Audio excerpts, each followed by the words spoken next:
मैं डॉक्टर इंदु शेखर सिंह, अध्यक्ष एवं प्रधान वैज्ञानिक राष्ट्रीय मखाना अनुसंधान केंद्र दरभंगा से बोल रहा हूँ।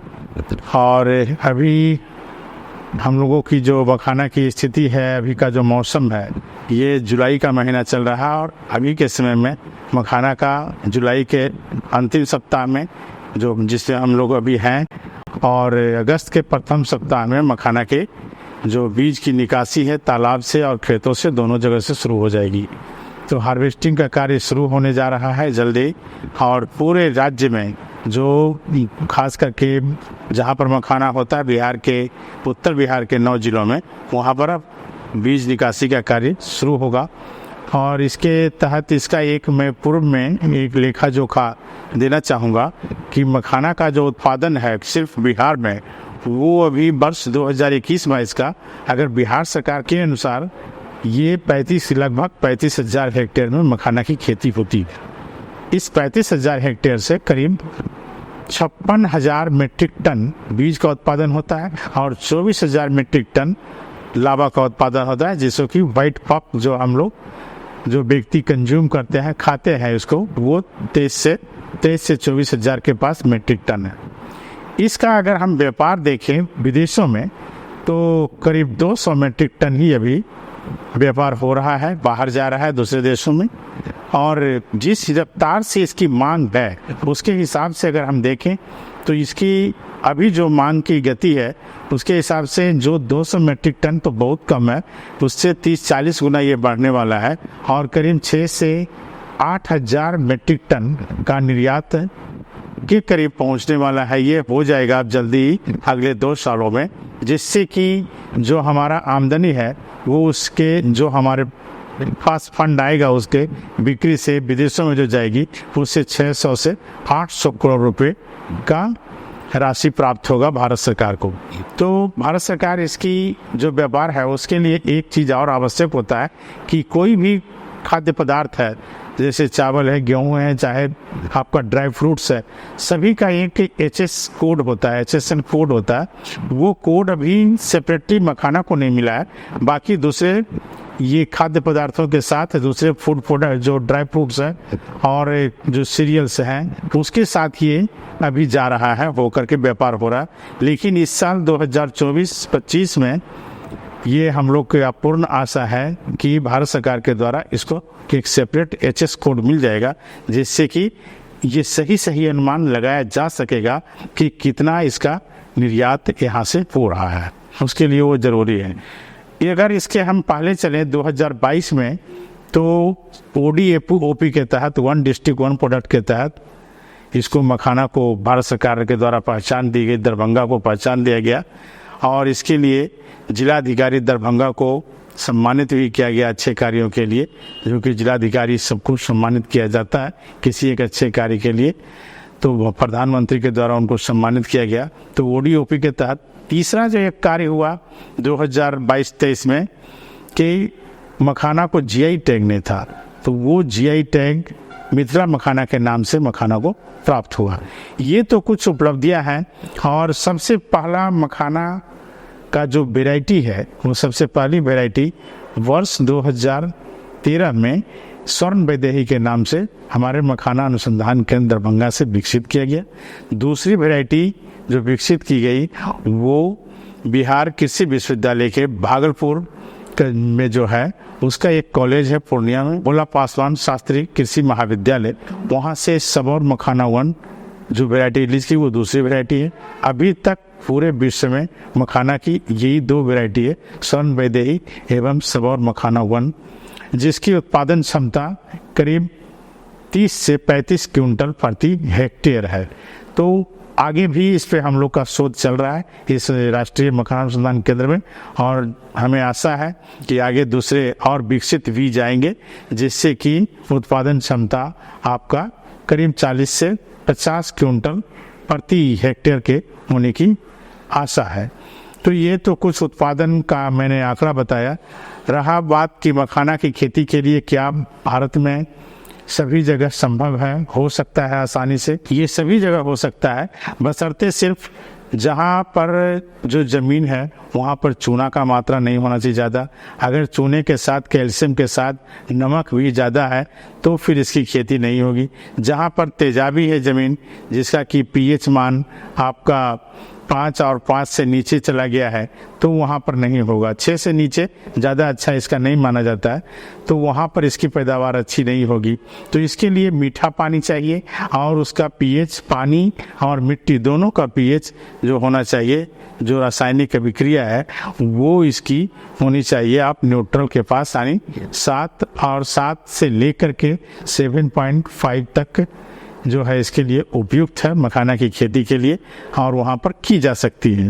और रही बात कि ये सिर्फ बिहार में ही क्यों होता है, इसी 9-10 जिलों में, तो ऐसा कुछ नहीं है। जो बीज यहाँ पहले नदी के द्वारा लाया गया, बर्ड्स के द्वारा लाया गया इधर, तो ये चाइना की तरफ भी काफ़ी ज़्यादा होता है, वहाँ से बीज इसकी इधर आई भारत में।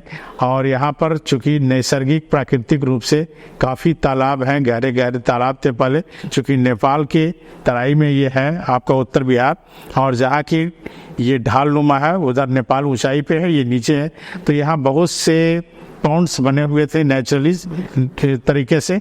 और उस पॉन्ड में ये बीज का सबसे पहले यहाँ के जो मछुआरे वर्ग के हैं, जो मछली का व्यवसाय करते हैं, ये काम करते हैं, उन्होंने पहले देखा इसको कि ये बीज जो है खाने लायक भी है, इसमें जो स्टार्च है उसका, और इसको फिर उन्होंने ट्राई करके देखा तो देखा कि लावा भी बन रहा है। तो ये लावा इस तरह से प्रचलित हुआ। और बिहार में, उत्तर बिहार में तो ये कोजागरा पर्व भी होता है, जिसमें कि मखाना जो लड़की वाले वर्ग होते हैं, शादी जब होता है तो उनको दिया जाता है मखाना। तो इस तरह से ये यहाँ पर पारंपरिक रूप से पहले से हो रहा है। तो आप देखेंगे तो दुनिया में काफ़ी शहरों में, चूँकि सभी जगह इंटरनेट पे उपलब्ध है कि मखाना लावा बनाते कैसे हैं, तो कुछ और देशों में भी बन रहा होगा, पूरी जानकारी अभी मेरे पास नहीं है, लेकिन सभी जानकारियाँ उपलब्ध है आज कि कैसे बनाया जाता है, क्या जाता है। और ये जो मछुआरे वर्ग के लोग हैं जिनके पास ये तकनीक है, उनसे भी काफ़ी जगह जानकारियाँ दी गई है। तो अब जो आपका मणिपुर है, बंगाल है, वहाँ जाकर के जो खेती होती है और वहाँ पर जो लावा का उत्पादन होता है, वो यहीं के जो लावा बनाने वाले जो कुछ किसान हैं आपके दरभंगा मधुबनी के, यहीं के खास करके किसान वहाँ जा कर के 3-4 महीने रहते हैं और वहाँ लावा बनाने का कार्य करते हैं। और यहीं के किसान जो है मछुआरे वर्ग वाले जो मखाना की खेती करते हैं, वो वहाँ जा कर के इसका बीज भी निकालते हैं, लावा भी बनाते हैं। तो कुछ ये है। और दूसरा कि इसमें कोई खास बहुत ज़्यादा आपको जिस तरह से धान की खेती करते हैं उसी तरह से खेत तैयार करना है। आज तो पद्धति है, पहले क्या था कि तालाब में एक बार इसका बीज इसकी खेती हो गई तो प्रथम बार में ही जो बीज छूट जाता है, क्योंकि तालाब की गहराई करीब करीब 5 से 7 फीट तक रहेगी, तो उस तालाब से सभी बीज को निकालना संभव नहीं होता।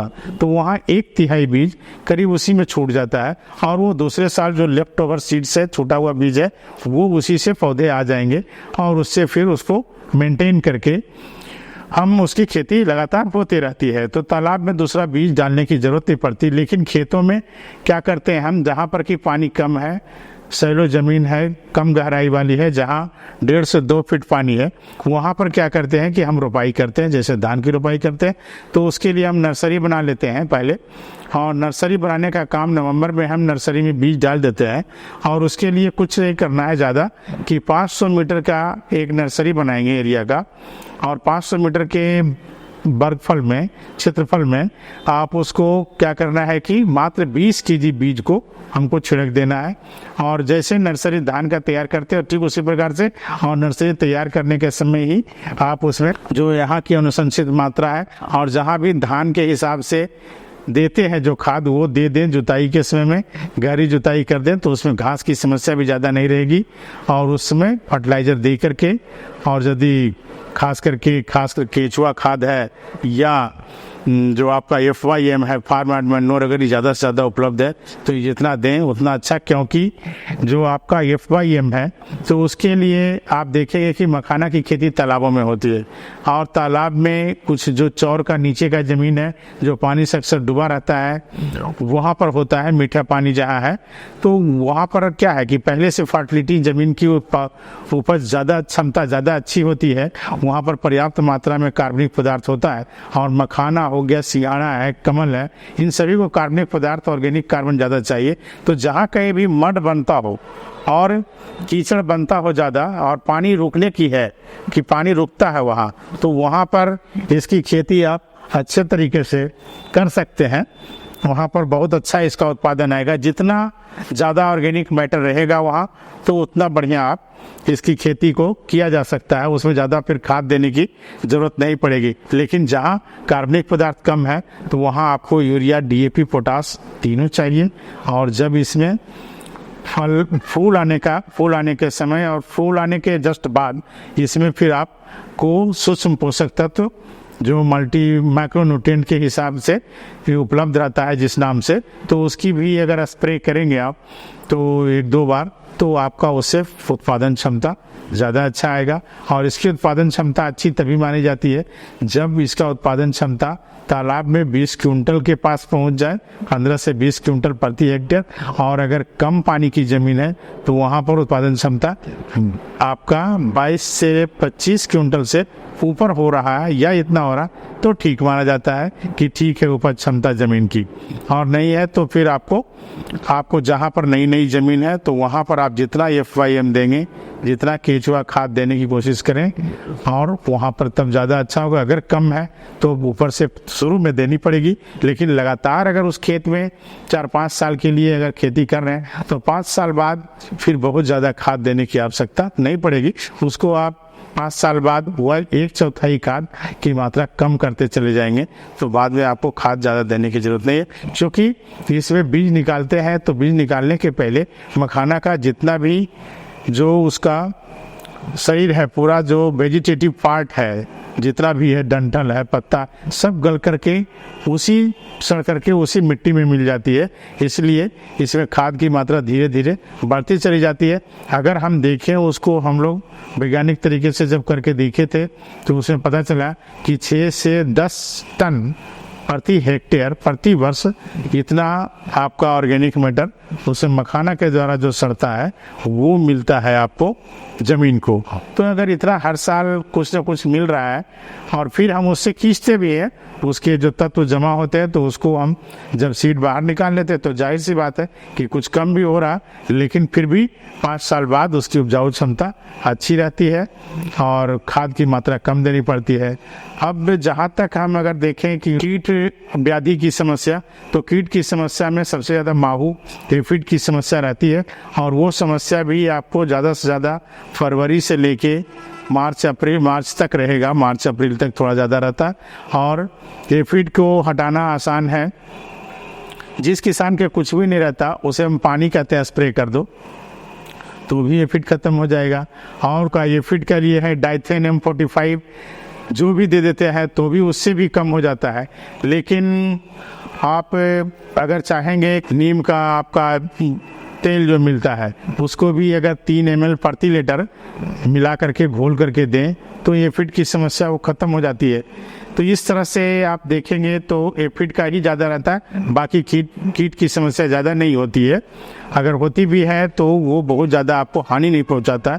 हल्का तो बहुत सा आपका रूट में भी उसके रहेगा, फ्रूट बोरर भी रहता है, लेकिन इसकी समस्या बहुत कम होती है। और वो हम आगे जब विशेष इस पर एक स्पेशल जब बताएंगे कि कीट की और थोड़ी बहुत समस्या उसको कैसे ख़त्म करें, तो वो उसमें डिटेल में बताएंगे कि क्या क्या हम कर सकते हैं, जिससे कि अगर उसका ज़्यादा प्रकोप हो तो उसको कैसे कम किया जा सकती है।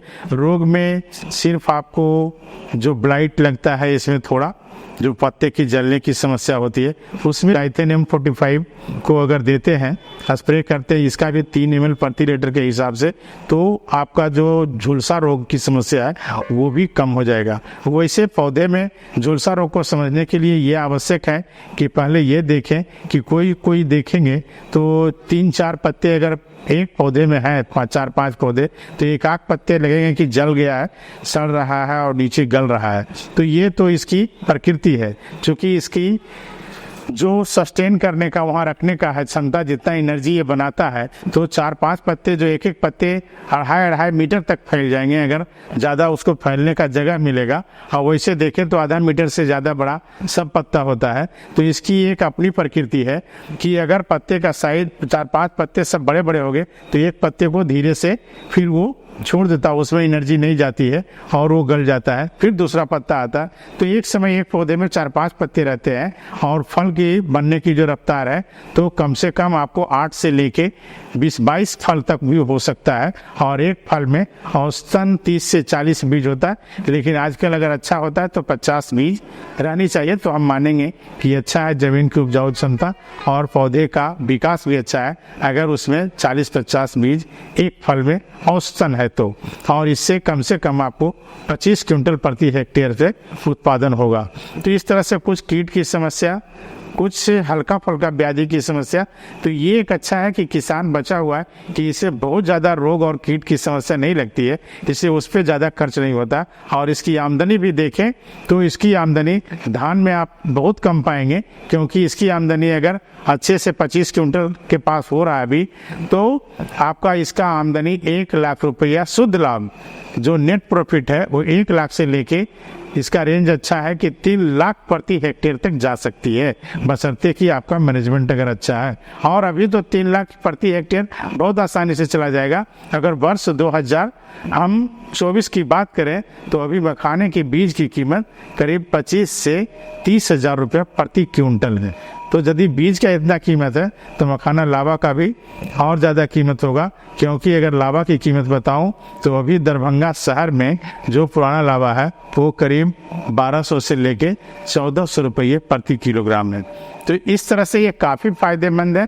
और इसको हम ये नहीं कहेंगे कि धान की खेती छोड़ के अब सब मखाना करने लगे, लेकिन उन्हें ज़रूर कहूँगा जो सक्षम है, जिनको पर्याप्त जगह है, जमीन है, तो वो वैसे ज़मीन में जहाँ धान अच्छा ज़्यादा नहीं हो रहा है, लेकिन अगर मिट्टी अच्छी है, पानी से अक्सर डूबा रहता है और उसमें खेती करना संभव नहीं हो पाता है, तो वहाँ ज़रूर मखाना लगाएं। और कुछ धान को स्पेयर करके भी, अलग कम करके भी आप इसे लगा सकते हैं, बशर्ते पानी की आवश्यकता चाहिए। ये कुल बीज से बीज लेकर के 8 महीने का फसल है, और अगर रोपाई करते हैं तो 5 महीने का है, और नहीं तो तालाब में 8 महीने का है। तो रोपाई करने से लेकर 5 महीने का, 5 महीने में करीब 1 से लेकर 1.5 फीट पानी हमेशा फील्ड में रहना चाहिए, खेत में रहना चाहिए, नहीं तो ये सूख जाएगा तुरंत। और पानी अगर कम हुआ तो ये तुरंत सड़ भी जाता है, मर जाता है। इसे पानी नहीं घटना चाहिए, पानी पर्याप्त रहनी चाहिए, फिर आपको कोई दिक्कत नहीं है, आसानी से की जा सकती है।